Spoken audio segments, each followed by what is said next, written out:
اور باقی تیسری دنیا میں بھی. یہ معاملہ مڈل ایسٹ میں بھی ہو رہا ہے. مڈل ایسٹ میں آپ دیکھیں شام میں انہوں نے کیا کیا, لیبیا میں کیا کیا, عراق میں کیا کیا, یہاں افغانستان میں کیا کیا, ایران کے ساتھ کیا کرنے کی کوشش کی, اور ہمارے ساتھ ان کو ایک فیوریٹ بندہ مل گیا ہے جس کے ذریعے وہ یہاں پہ بھی کام کروانا چاہتے ہیں. ان کا ویژن کیا ہے؟ ان کا ویژن یہاں پہ کوئی ڈیولپمنٹ نہیں ہے, ان کا ویژن انڈسٹری لگانا نہیں ہے, لوگوں کو نوکریاں دینا نہیں ہے. ہمارا 60 لاکھ نوجوان اس وقت ان امپلائڈ ہے, بے روزگار ہے. اس کے لیے آئی ایم ایف نہیں سوچ رہا, اس کے لیے امریکہ نہیں سوچ رہا. ان کا مقصد یہاں پہ جنگ کروانا ہے. اور یہاں جو ہمارے سارے جنگ کے سوداگر ہیں ان کو نظر آ رہا ہے کہ اس میں پیسہ بہت ملے گا, ڈالر ملیں گے. قربان کون ہوگا؟ قربان جو ہیں وہ پشتون ہوں گے, قربان بلوچ ہوں گے. اب وہ معاملات جو ہیں آپ دیکھ رہے ہیں سندھ میں بھی آ چکے ہیں, پنجاب میں بھی آ چکے ہیں, کشمیر گلگت بلتستان میں بھی آ چکے ہیں. تو میری گزارش یہ ہے کہ یہ پورا سسٹم ہے جو بن چکا ہے جس کے اندر معاملات حل نہیں ہوں گے اگر صرف اوپر لیول پہ کوئی معاہدہ ہو جائے. ابھی کسی کی باری ہے, کل کسی اور کی باری ہوگی. میری درخواست یہ ہے اینڈ میں کہ 3 چیزوں کے اوپر اس کانفرنس کو کھل کے پوزیشن لینی چاہیے. پہلی, سیاست کے اوپر تو میرا خیال ایگریمنٹ ہے کہ اسٹیبلشمنٹ کا رول نہیں ہونا چاہیے, لیکن معاشی معاملات کے اندر ہم کھل کے کہیں نمبر 1 کہ معاشی معاملات سے بھی ہم اسٹیبلشمنٹ کو نکالیں گے.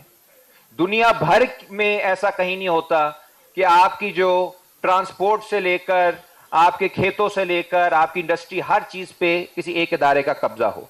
بیرونی حملہ جب ہوا مئی میں, یہاں پہ سب لوگ جو بیٹھے ہیں انہوں نے حمایت کی, وہ ساتھ کھڑے ہوئے اپنے ملک کے, کیونکہ ایک بیرونی حملہ آور تھا. وہ ان کا کام ہے کرنا, جو وہ اپنا کام کریں گے ان کو حمایت ملے گی.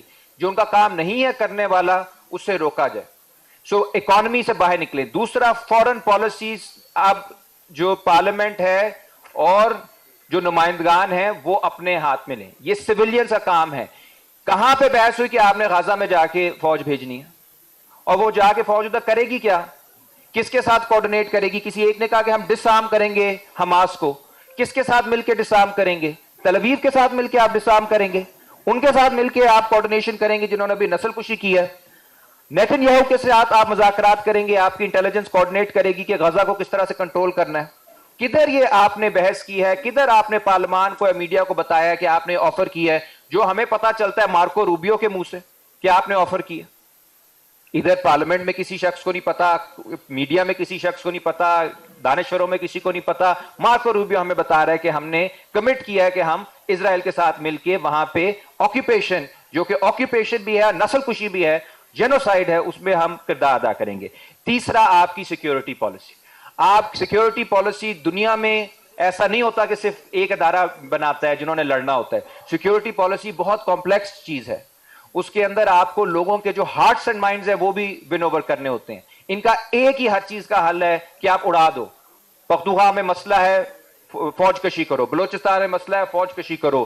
پنجاب میں اب انہوں نے شروع کر دیا لوگ کے گھروں میں جانا. تو کہنے کا مطلب یہ ہے کہ سیکیورٹی پالیسی کے اوپر بھی کھل کے بحث ہونی پڑے گی کہ کیا واقعی ہمیں آپریشنز کی ضرورت ہے یا ساری ڈالری جنگیں ہیں. میں اپنی بات کا بس اختتام کرتا ہوں. میرا خیال ہے کہ امتیاز صاحب نے بھی اور سمینہ صاحبہ نے بھی بہت اچھی بات کی کہ ہمیں لوگوں تک جانا ہوگا. یہ لڑائی چند لوگوں کی لڑائی نہیں ہے, یہ پورے پاکستان کی لڑائی ہے, عام عوام کی لڑائی ہے. ہمارا مستقبل بیچا جا رہا ہے واشنگٹن کے اندر, ہمارا مستقبل بیچا جا رہا ہے پنڈی کے اندر, اور اس کا جو فیصلہ ہونا ہے ہمارے مستقبل کا وہ ان 2 پارٹنرز کے درمیان نہیں ہونا چاہیے, وہ پاکستان کی سڑکوں پہ ہونا چاہیے. اور عوام تیار ہے, اگر ہم لاہے عمل بنائیں تو ہمارے خیال اگلے چند ماہ میں بہت بہتر نتائج آ سکتے ہیں, اور حقیقی سالمیت جو پاکستان کی ہے اس کو بھی بچایا جا سکتا ہے, اور وہ صرف جمہوریت کے ساتھ ہی منسوب ہے.